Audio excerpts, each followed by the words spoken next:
River Creek Prison greeted the chilly October morning with its usual, unhurried routine.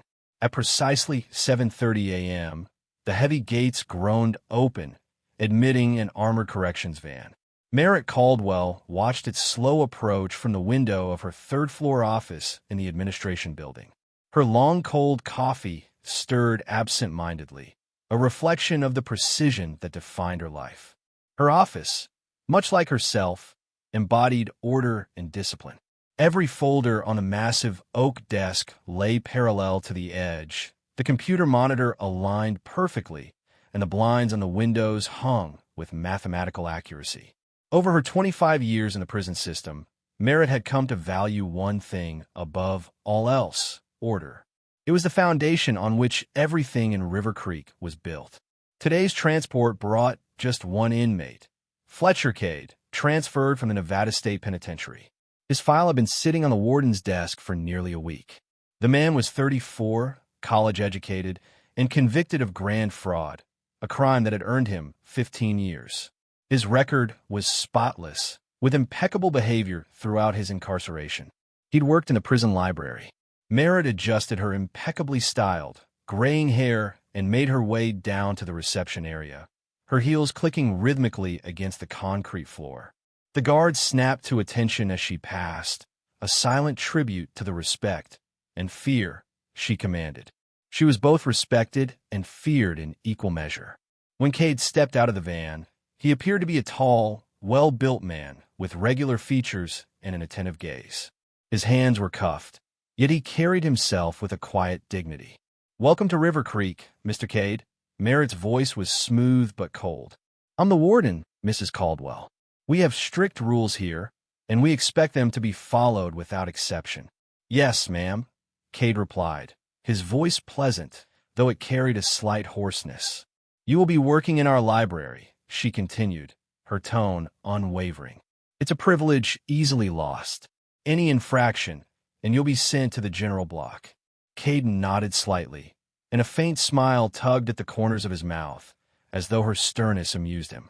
The prison library was the pride of River Creek. 15,000 volumes, a computerized catalog system, and a spacious reading room. It was a place of learning where inmates could attend classes and work toward an education. Merritt personally ensured that all the paperwork was in order and handed the new inmate over to Warden Dakota Ramsey, a young woman with military precision and a sharp eye for detail. Once back in her office, Merritt reviewed Cade's file one last time. There was something about it that unsettled her. Perhaps it was the faint smile he wore when she spoke to him, or the too direct way he looked at her. Prison was no place for cockiness. No one should feel that comfortable behind bars. That was the first rule you learned. The day unfolded as expected. Staff meetings, reports, and rounds of the grounds. River Creek operated on its own set of unwritten rules, a hierarchy that applied both to the inmates and the staff. Merritt knew them all well and used them to maintain the strict order the prison demanded. As the evening approached, she saw Cade again in the library. He was methodically arranging books, jotting down notes in a journal. His movements were precise, calculated, as if he had been doing this job his whole life. "How are you settling in?"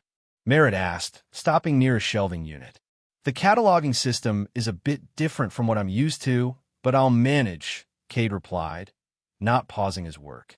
"You have a fine collection of classic literature," he added, glancing up for the first time. Merritt hummed in acknowledgement, surprised that a first-day inmate would notice such details. "I hope you live up to the recommendations," Merritt said dryly, before turning to leave. "I certainly will, Mrs. Caldwell," Cade responded, his voice laced with a light sneer that made Merritt pause for a moment. Once back in her office, Merritt found herself revisiting Cade's file yet again. There was something wrong with him, something she couldn't quite place, but it nagged at her. And Merritt Caldwell didn't like mysteries, especially in her prison. Outside her window, dusk began to thicken over River Creek. The prison was preparing for lights out, and in the distance a siren sounded, calling the inmates back to their cells. Another day was winding down. Another inmate had entered the well-oiled machine that was River Creek Prison. But Merritt couldn't shake the feeling that something was different this time. Something about Fletcher Cade just didn't sit right, and she was determined to find out what it was. This day would mark the beginning of a story that would forever alter her life. A month passed, and Fletcher Cade had quickly transformed the library into a model of order. The catalog was updated with pedantic precision.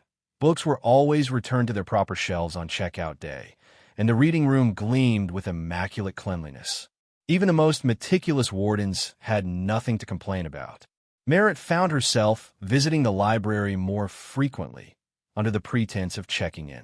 It became clear that Cade had a unique way with the other prisoners. He never raised his voice, yet his requests were obeyed without question. His influence over the inmates was subtle, yet undeniable. One evening, Merritt stayed in the library longer than usual. Cade was in the far corner, methodically arranging books. She paused by the classic literature section, noticing the changes. "You've reorganized the classics," she remarked, running her finger along the spines of books. "Yes, by chronology of works," Cade replied, stepping closer. "It's easier to trace the development of literary movements that way." "Interesting approach," Merritt commented, picking up a tattered volume. "Jane Austen. I haven't reread this in a while." "Pride and Prejudice," Cade said, his voice filled with genuine interest. "Or Emma." He paused. "Are you well acquainted with her work?" Merritt couldn't help but be intrigued. "I studied English literature at university," he continued, with a nonchalant shrug. "Austen was the subject of my thesis. Her understanding of human nature is remarkably accurate." The conversation lasted nearly an hour, and Merritt was surprised by how effortlessly they exchanged ideas. Cade was not only knowledgeable about literature, but also an excellent conversationalist. His sharp mind and unexpected sense of humor captivated her. From that evening onward, their discussions became regular. They debated Dickens, argued over modern prose, and shared their impressions of poetry. Merritt found herself looking forward to their talks. "You don't look like a financial swindler," Merritt once remarked. Cade raised an eyebrow. "What should a financial fraudster look like?" he asked with a sly smile. "A man in an expensive suit with a shark smile," Merritt replied, half joking. She studied him carefully. "Definitely not a connoisseur of Victorian literature." "Life is full of paradoxes, Mrs. Caldwell," he said, holding her gaze. "Sometimes, we don't even know what we're capable of ourselves." Something flashed in his brown eyes, a glint that made Merritt uneasy. But the feeling quickly passed, and she brushed it off. Dakota Ramsey, the young warden, was the first to notice the subtle shift in her boss's behavior. Merritt smiled more often, and she began visiting the library almost every evening. One day, as Dakota entered the dining room, she overheard muffled laughter between Merritt and Cade, the kind that sounded almost intimate. "He's a manipulator," Dr. Frost, the prison doctor, had once said, speaking quietly to Dakota. "I've seen a few of those." Dakota said nothing. She was fiercely loyal to Merritt and wasn't about to discuss her private matters with anyone. But Merritt couldn't ignore the pull of the library. The quiet evenings spent among the books, the leisurely conversations, the glint in Cade's eyes, and the challenge they presented all lingered in her thoughts. She realized that these moments were no longer just interactions between a warden and a prisoner. There was something more, something she couldn't quite define, but something she found herself eagerly anticipating. One evening, as Cade handed her a book, their fingers brushed. Merritt pulled her hand away quickly, as though burned by the touch. The silence between them grew thick, and their breathing seemed loud in the stillness of the library. "It's getting late," Merritt said abruptly, her voice breaking the moment. "Time to close the library." Cade nodded silently, but his eyes told her this was just the beginning of something she couldn't or wouldn't name. That night, Merritt lay awake for hours, unable to sleep. She thought about how fragile her perfectly crafted reputation was, how easily it could crumble. The line between order and chaos seemed thinner than ever, and she realized that some books were better left unopened. But it was too late. The story had already begun to write its own plot, and Merritt Caldwell, unwillingly, had become its protagonist. December arrived with an unusual chill. The prison walls, cold and unyielding, seemed to trap the bitter wind, and even the old heating system couldn't keep up. Merritt found herself staying late in her office more often, poring over documents by the light of her desk lamp. At least, that's what she told herself, her reason for being in the prison after lights out. That evening, as the day turned to night and the last of the guards completed their rounds, Merritt found herself once again drawn to the library. She didn't want to admit to herself what was drawing her there, but the need to see Cade again, to hear his voice, was undeniable. And so, the story continued. Merritt stood for a long time, staring at her reflection in the office bathroom mirror. At 53, the wrinkles around her eyes were more pronounced, and the gray streaks in her hair no longer hid beneath layers of dye. She had long considered aging a weakness, something to hide, or at the very least battle against. Yet here she was, standing in front of the mirror, frustrated by the passage of time. Despite her stern persona, the suit that still fit her slender figure flawlessly, the aging was unavoidable. She caught her reflection as she fixed her hair, a flicker of anger rising within her at the sight of her own vulnerability. It was a short walk to the library, exactly 4 minutes, and Merritt knew every step along the way. She was well acquainted with the layout, every turn, every security camera, and the exact timing of the security shift in the west hallway between 10 and 10:15. Dakota Ramsey, the other warden, was always on duty in the opposite wing during that time. That knowledge, she realized, should have made her feel cautious. But instead, it seemed to spark something deeper, an excitement that she couldn't quite explain. Fletcher was waiting for her, as he always did, sitting at the far table in the dimly lit room, absorbed in his reading. As soon as he heard her footsteps, he looked up, that smile crossing his face. It was the kind of smile that always took her breath away. "I was thinking about our conversation yesterday," Fletcher began, his voice smooth as ever. "About free will and the predetermination of fate." Merritt sat down across from him, her voice sounding strained as she asked, "And what conclusion did you come to?" He leaned in slightly, his fingers grazing the table as they almost touched hers. "That sometimes our decisions are already made for us. All that's left is to accept them." His touch was warm and surprisingly soft for a man who had spent years in prison. Merritt didn't pull her hand away. "Those are dangerous thoughts, Mr. Cade." "Fletcher," he corrected, his voice softening. "When we're alone, I'd like to hear my name." She shook her head, but before she could protest further, he had already taken her hand. "This is crazy," she whispered, but even as she said it, a part of her knew that the boundaries had already blurred. Perhaps Fletcher agreed with her, but his response came with a slight smile. "Isn't that the beauty of it?" And right there, in the semi-darkness of the library, among the dusty shelves of classic literature, it happened. The first kiss, tentative and almost chaste. Fletcher kissed her like she was fragile, like she was something to be protected. But that kiss led to others, daring, not so innocent, and filled with a passion that made her head spin. The fear of discovery only heightened the thrill, but also the guilt that tugged at her. By day, Merritt maintained her usual demanding presence. She held meetings, reprimanded negligent employees, and meticulously checked security cameras. But by night, she lived for those stolen moments. There was a mystery now in her life that transformed the dull, everyday monotony into something far more vibrant. Fletcher, too, seemed to change. When surrounded by the other inmates, he remained distant, aloof.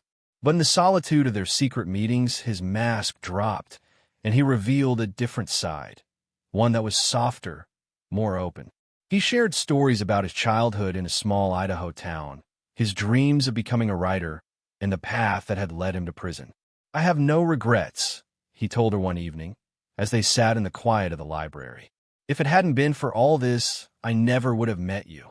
Each meeting felt like a step deeper into the abyss. Merritt tried to resist the pull, tried to distance herself, but every evening her feet seemed to carry her to the library. Dr. Frost, the prison doctor, began to notice Merritt's behavior. She followed Merritt with her keen, observant gaze during general meetings, always looking for a reason to start a conversation about the strange behavior of some of the inmates. But Merritt quickly shut her down. Dakota Ramsey, too, caught on. One evening, Merritt ran into the young warden outside the library, just after lights out. Their eyes met, and for a moment, Merritt saw something in Dakota's gaze, a silent promise of secrecy. Meanwhile, her relationship with Fletcher was growing more intense.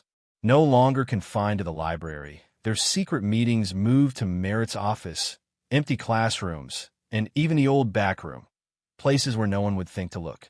"We should be more careful," Merritt said after one particularly risky encounter. "Are you scared?" Fletcher asked, his lips brushing against her neck. "No," Merritt replied quietly, and it was true. She wasn't afraid of exposure or humiliation. What terrified her was what was happening to her heart.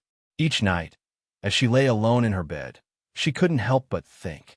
She analyzed the situation over and over, trying to pinpoint the moment when Fletcher, the prisoner, had transformed into Fletcher, the man who now made her heart race. She tried to resist, but every evening she found herself unable to stop. And then, one morning, as she gazed at herself in the mirror, the truth hit her. "I'm in love with him," she whispered aloud. The confession should have shaken her, should have scared her into action.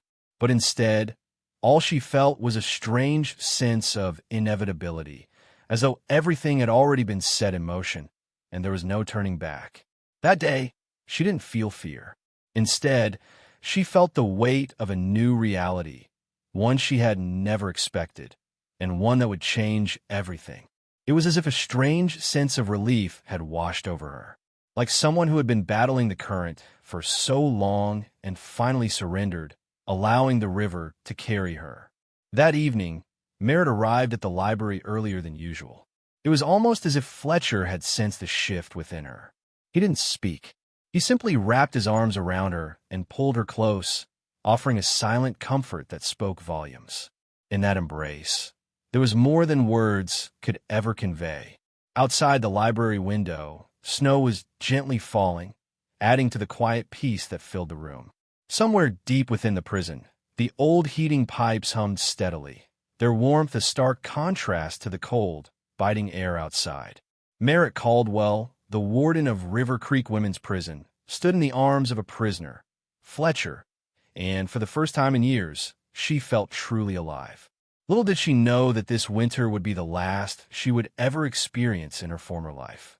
Everything was about to change irrevocably. She didn't yet realize the price she would pay for these stolen moments of happiness. But for now, she stood there with her eyes closed, listening to the rhythm of Fletcher's heartbeat, an illicit, dangerous love she had no right to feel.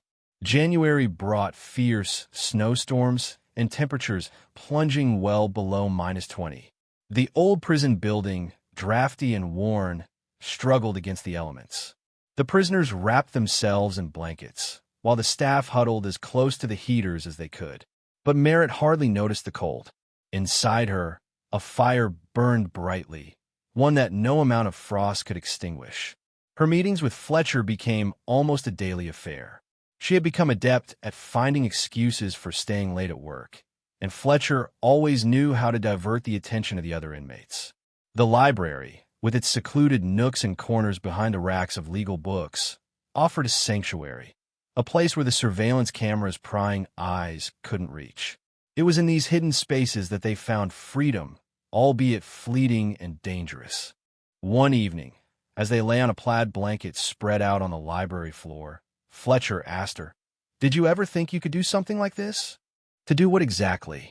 Merritt replied, tracing a finger along the strange tattoo on his chest, a design that resembled a Celtic ornament. "To risk everything for passion, to lose it all for the sake of a moment." His eyes were intense, searching hers. Merritt paused, her mind spinning with the weight of his question. She had stopped analyzing her actions long ago. For the first time in her life, she allowed herself to simply feel, unrestricted, unburdened. By mid-January, Dakota Ramsey, the young warden, had seen them together. She was conducting a routine check before lights out when she heard strange noises coming from the library. Curiosity led her to open the door, and there, to her shock, she saw Merritt pressed against a bookshelf, Fletcher kissing her neck. Merritt tilted her head back, Her eyes closed in a moment of pure, reckless passion. Dakota, her face flushed, silently backed away and closed the door. Her cheeks burned, not from embarrassment, but from the realization of the responsibility she now carried. She remembered how Merritt had saved her career 5 years earlier, when she had been accused of abuse of power. Now, Dakota felt it was time to repay that kindness. From that day forward, Dakota became their unspoken protector. She found herself in the right hallways at the right time, diverting the attention of the other wardens and creating opportunities for Merritt and Fletcher to meet. Merritt never spoke to her about it directly, but sometimes their eyes met, and Merritt's subtle nod was all the acknowledgement Dakota needed. It was a silent promise of trust. Fletcher, too, had changed. There was a gentleness in his movements when he was with Merritt. When he spoke of his past, his childhood in Idaho, his dreams of becoming a writer, and the mistakes that had led him to prison, he did so with a quiet intensity. "You know what the most amazing thing is?" he once asked her. "I feel more free here, with you, than I ever did on the outside." Merritt understood him more than he could ever know. She, too, had never felt more alive, more real. It was as if she had spent her entire life wearing a mask, and now, for the first time, she had the freedom to remove it. Their passion was growing, uncontrollable and consuming. They took more risks, stayed longer, and shared more. One night, they almost got caught when Dr. Frost, the prison doctor, unexpectedly returned to the medical office to retrieve forgotten keys. Fletcher barely had time to hide in a closet. "This madness has to stop," Merritt whispered, once the danger had passed. "Is this really what you want?" Fletcher asked, pulling her into his arms. She didn't answer, but they both knew the truth. In early February, Merritt's greatest fear came to life. She found herself planning for the future. Despite Fletcher still having 11 years left on his sentence, she began to imagine what life would look like once he was released. The house by the lake, quiet evenings together, a life without the constant risk of being discovered. But as much as she longed for this future, she couldn't help but feel the weight of her choices. It was a life she could never have imagined, one filled with impossible love, joy, and inevitable consequences. "You've got wrinkles around your eyes when you smile," Fletcher remarked one evening, his finger tracing the lines that had become more pronounced as the years passed. "I'm getting old," Merritt grinned, trying to brush off his comment. But Fletcher didn't answer with a simple smile. Instead, he kissed each wrinkle softly, whispering, "You're beautiful." In that fleeting moment, Merritt felt the sting of time slip away, only to be replaced by an overwhelming sense of longing. Longing for a future that felt impossibly uncertain, but so incredibly tangible with him. On the rare nights she found herself alone, Merritt would sit in silence, contemplating the inevitable end to their secret relationship. Sometimes, shadows of the future would creep into her thoughts, dark, ominous specters that seemed to foreshadow a storm, a reckoning that could tear it all apart. But in the morning, those fears would recede. All that remained was the burning desire to see him, to touch him, to hear his voice. And then one evening, everything changed. Fletcher seemed particularly quiet, unusually pensive as they sat together. He spent a long time running his fingers through her graying hair, his brow furrowed. Finally, after what seemed like an eternity of silence, he spoke softly, "There's something you ought to know about me." But before he could finish, footsteps echoed down the hallway, and they had to part quickly, their conversation cut short. The next day, Merritt received the results of a routine medical exam. She could feel the weight of the envelope the moment it arrived. Dr. Frost had delivered it personally, and Merritt knew immediately that something was off when she saw the doctor's face, strained, a little too soft for someone who typically exuded professionalism.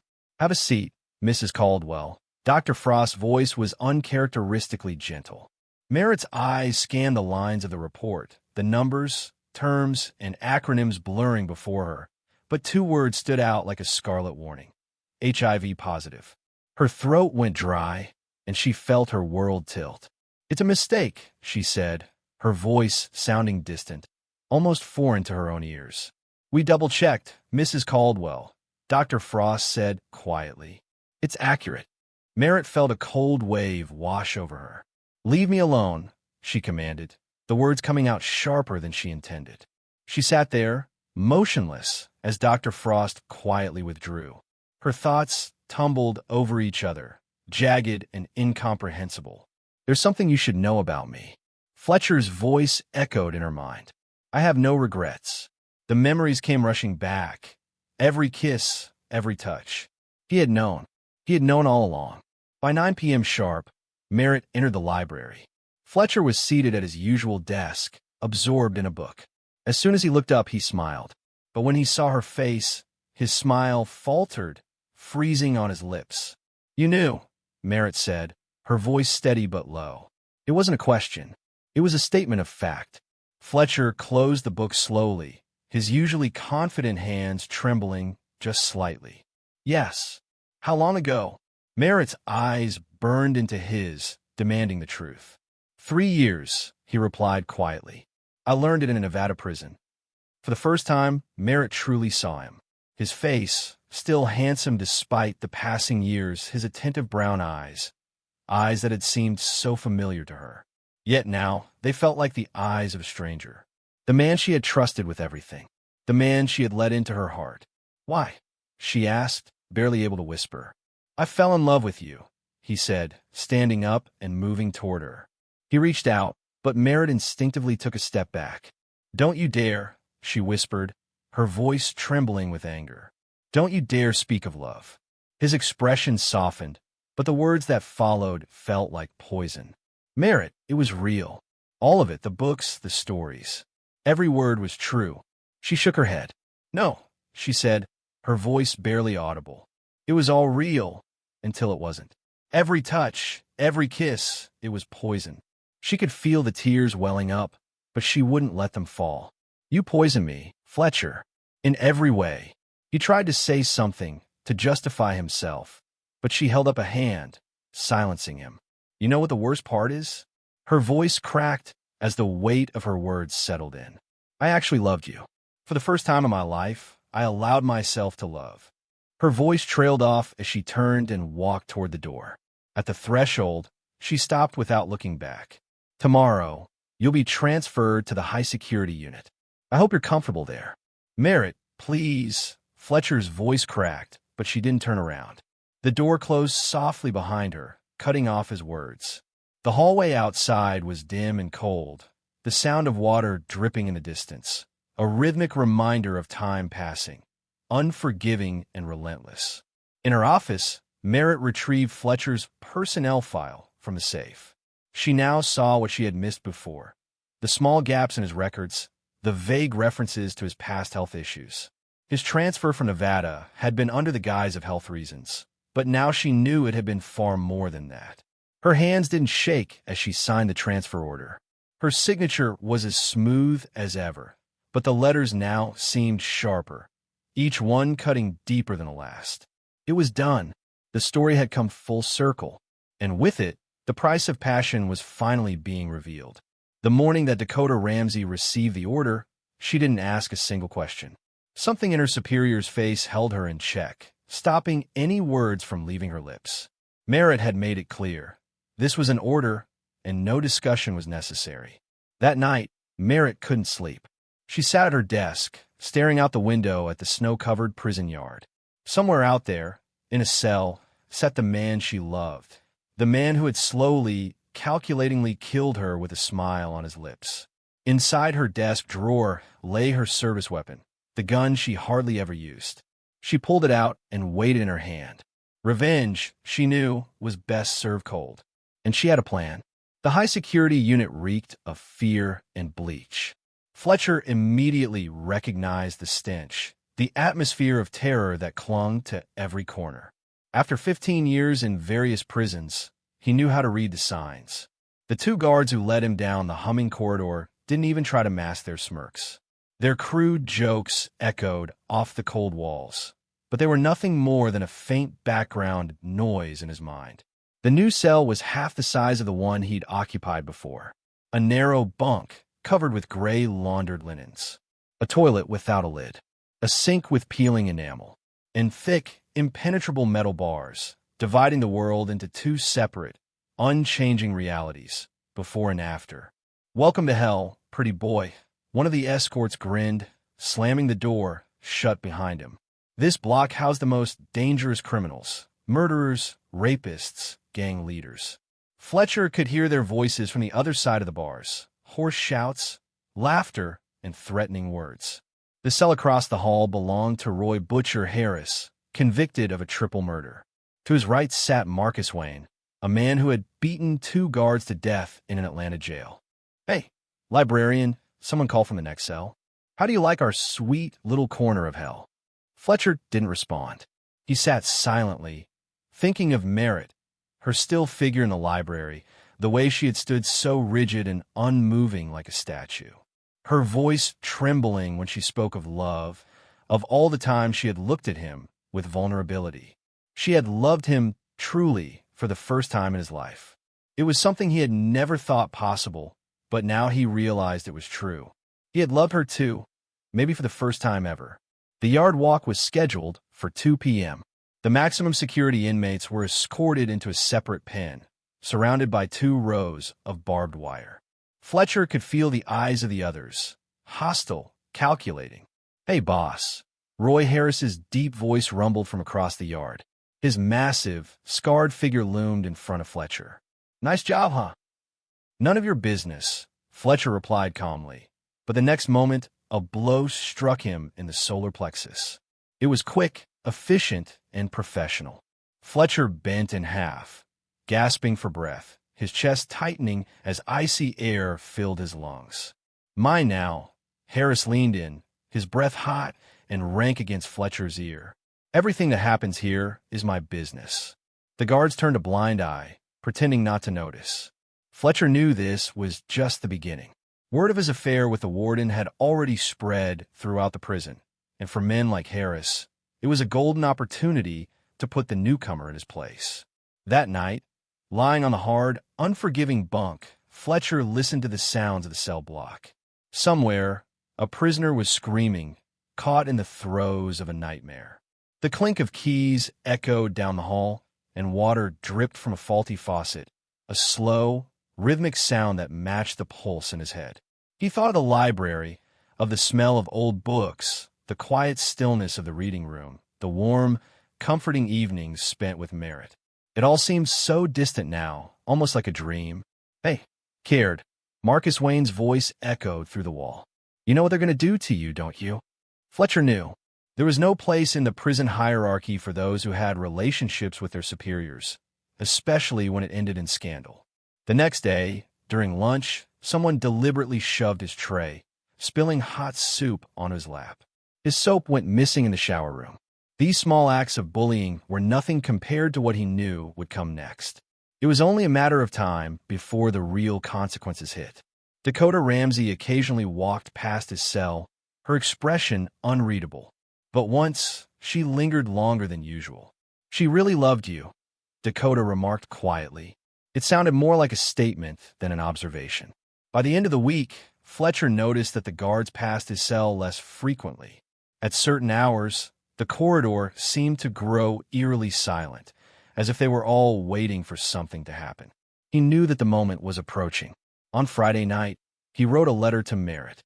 He poured his heart into the 3 pages, writing in tiny, cramped handwriting, trying to explain everything.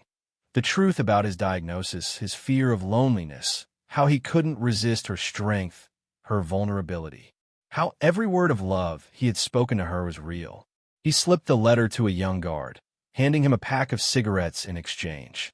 The guard promised to pass it on, but Fletcher knew better. He knew that Merritt would never receive it. And as the days passed, he understood that the price of their love, the price of his passion, was becoming clearer. It was only a matter of time before the storm hit. On Sunday, during lunch, Fletcher caught Harris's eye. The other man nodded faintly to someone behind Fletcher and smiled slowly, an anticipatory grin that sent a chill down Fletcher's spine. He realized that the time had finally come. Fletcher could have asked for protection, perhaps tried to negotiate, but something deep inside him, something that felt like petrified resignation, held him back. It could have been the lure of redemption, or perhaps just the weight of exhaustion. Whatever it was, he knew this was the moment when everything would shift. That night, Fletcher lay on his narrow bunk, staring into the impenetrable darkness of his cell. The silence of the prison seemed to press in on him, the stillness overwhelming. Somewhere far across the compound, in her office, sat the woman he loved, the woman who had betrayed him, the woman who had brought him to this moment. A surge of regret hit him, and in a low whisper, he said, "Forgive me," but the darkness did not answer. The morning of February 15th arrived, unusually clear and crisp. Merritt Caldwell, more hurried than usual, arrived at the prison early. She began her routine, checking the mail, signing documents, holding a brief meeting with the staff. But despite the usual buzz of activity, no one noticed the occasional touch of her right hand to the desk drawer where her gun lay hidden. Her movements were calculated, deliberate, as though the weight of something darker than the snow outside pressed on her. At 7 a.m., Dakota Ramsey took her shift. As she passed Fletcher's cell, she noticed something strange. He was awake, sitting on his bunk with an eerie expression on his face, one of doom, of inevitability, mixed with determination. It made Dakota pause for a second, but then she moved on, feeling a shiver run down her spine.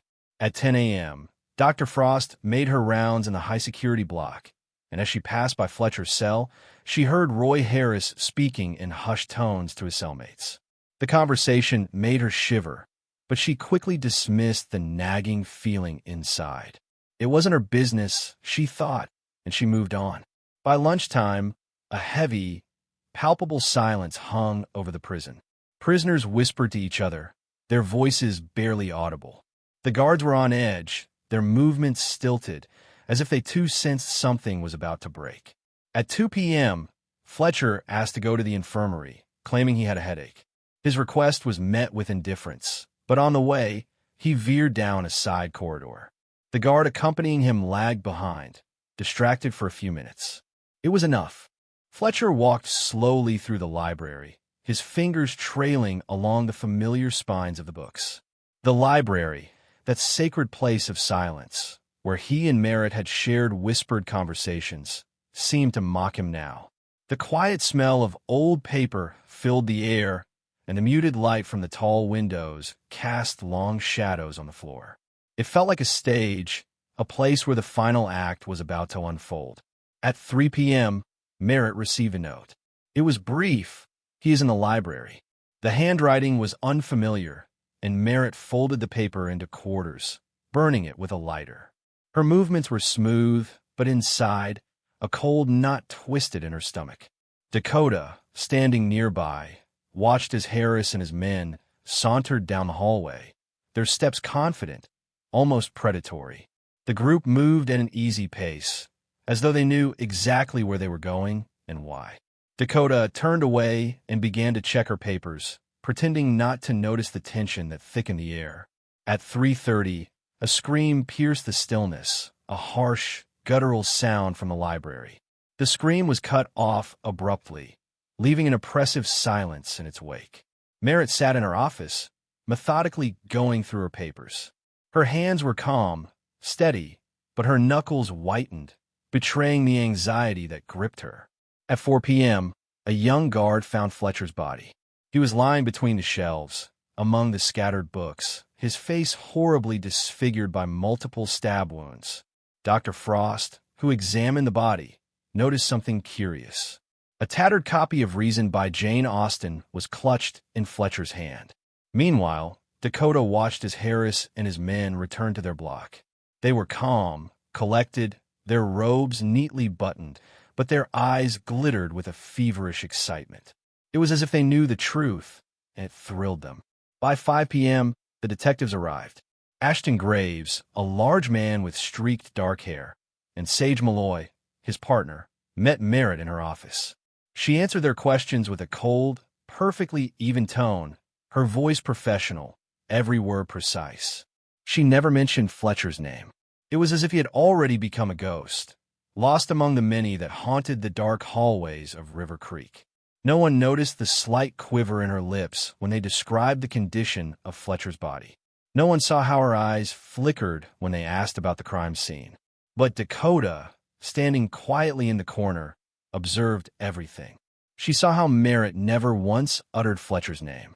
It was as if he no longer existed to her. By nightfall, the prison had returned to its usual order. The library, however, remained dark, the police still working under the harsh fluorescent lights. Blood had turned to black stains on the worn linoleum, and the library now felt like a tomb.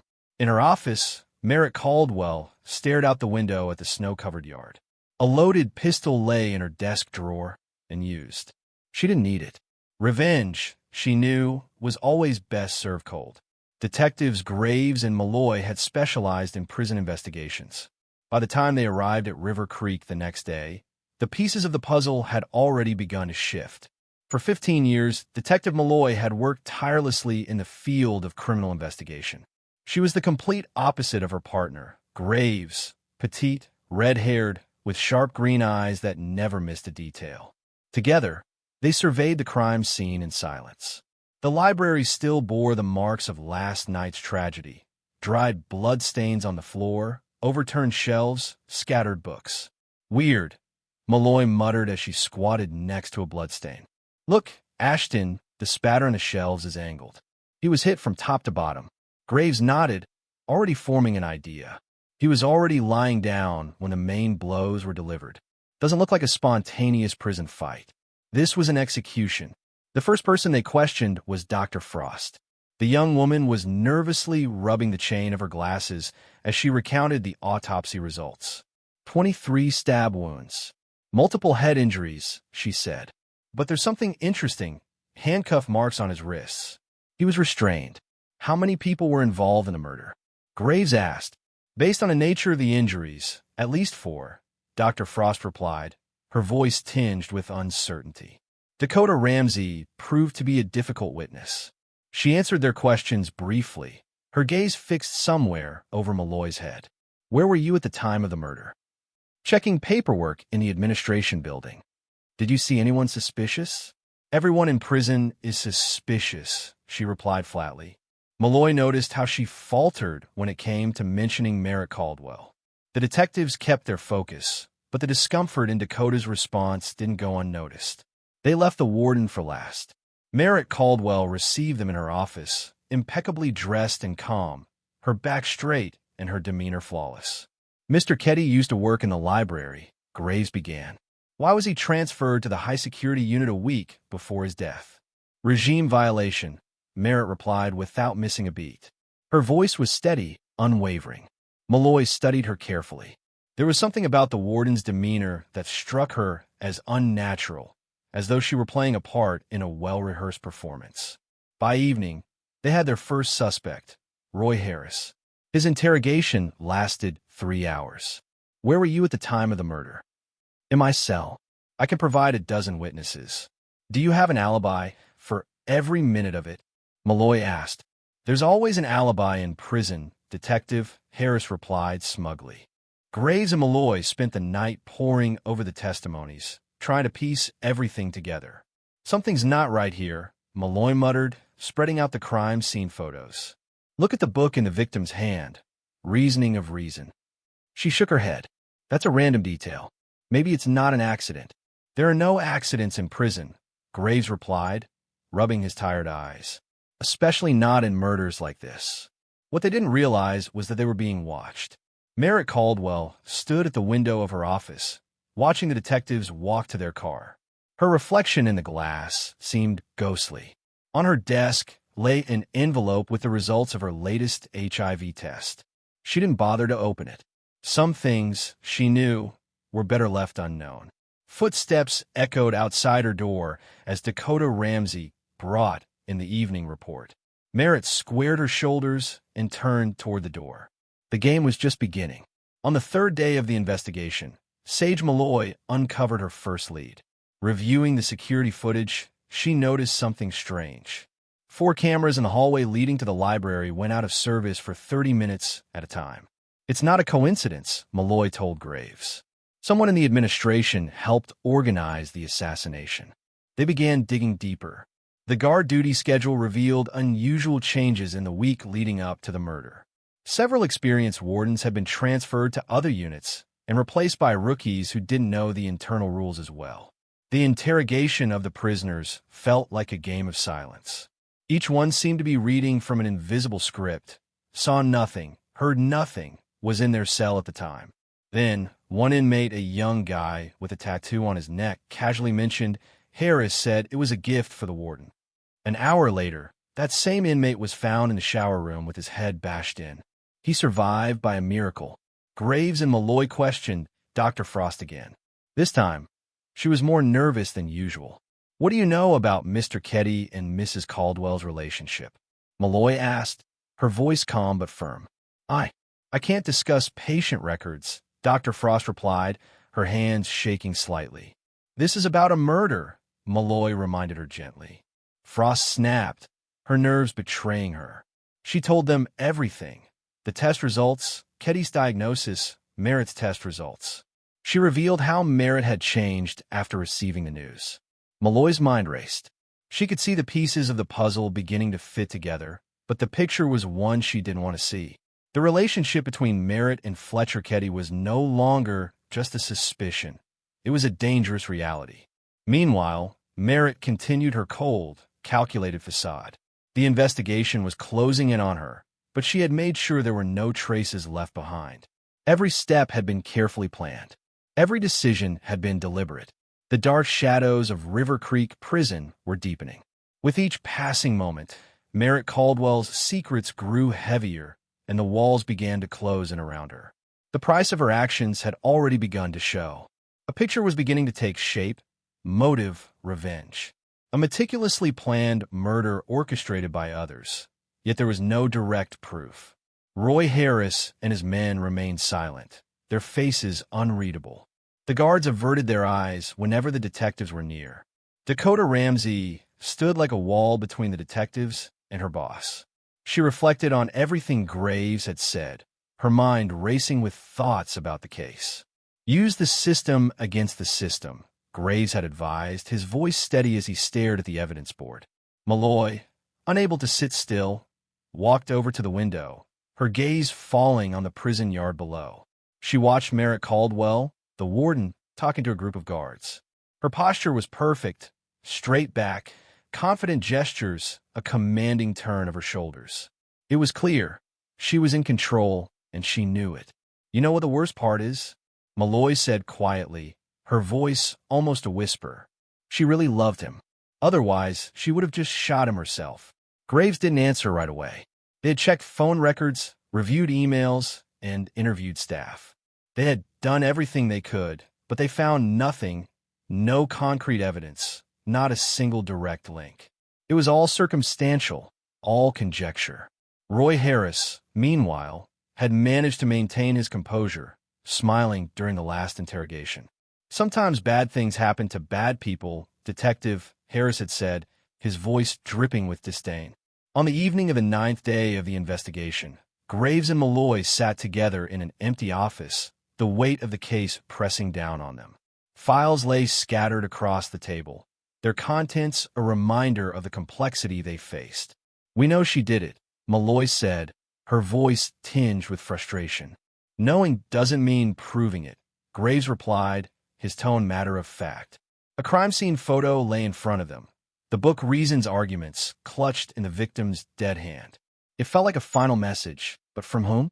The killer? Or the victim? Footsteps echoed down the hallway, the clear, steady tapping of high heels. Merritt Caldwell walked through her prison like a queen in her own palace, her steps firm and confident. She had won. She knew it, and everyone else knew it too. The inmates whispered in the depths of the prison, passing rumors from cell to cell. New legends were born. They spoke of the warden who knew how to wait, who knew how to avenge. The Fletcher Ketty case file landed on the district attorney's desk exactly 1 month after the tragedy. Graves and Malloy presented all the evidence they had gathered: camera footage, witness statements, forensic reports. But the DA slammed the file shut with a harsh exhale. "It's all circumstantial," he said, his voice thick with frustration. This will fall apart in court on the first day. They knew he was right. Merritt Caldwell had crafted the perfect plan. No direct contact, no explicit orders, just a series of random coincidences and strange circumstances. Roy Harris had received extra time for murder, but had kept quiet throughout the interrogations. His accomplice, too, had remained silent. In the world of prison, there were worse things than extra time. Merritt went back to her routine as if nothing had happened. She continued to hold meetings, review documents, and maintain order. But now, there was something different about her, something colder, more dangerous. The library had been renovated, and the new librarian, an elderly man with a quiet voice, ensured the books were placed in their proper spots. But Reason's arguments had disappeared. It was entered into evidence, never to be seen again. Dakota Ramsey was the only one who had witnessed the full transformation. She saw Merritt change with each passing day, as if something inside her was dying, only to be replaced with something harder, darker. On the final day of the investigation, Sage Malloy entered the warden's office. "You know what we know, don't you?" she asked, her voice almost accusatory. Merritt didn't respond immediately. "It's not what we know that matters in our work," she said calmly, her eyes locking with Malloy's. "It's what we can prove." The two women stared at each other, a long minute passing in silence.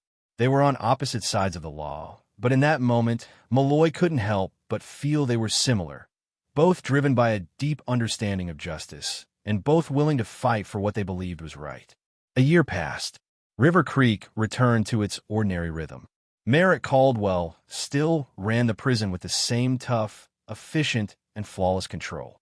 Her once dark hair had turned completely white, but her posture remained just as straight as ever. At night, she would sometimes visit the library, standing between the shelves, her fingers brushing the spines of the books. Perhaps she was reminiscing, or maybe she was just thinking about the thin line between love and hate. Somewhere in the archives of the Department of Corrections, there was a file marked unsolved.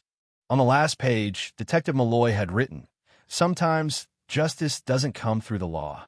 Sometimes it comes through pain, betrayal, and revenge. And no one knows what the higher price will be, to love and be betrayed, or to take revenge and lose oneself."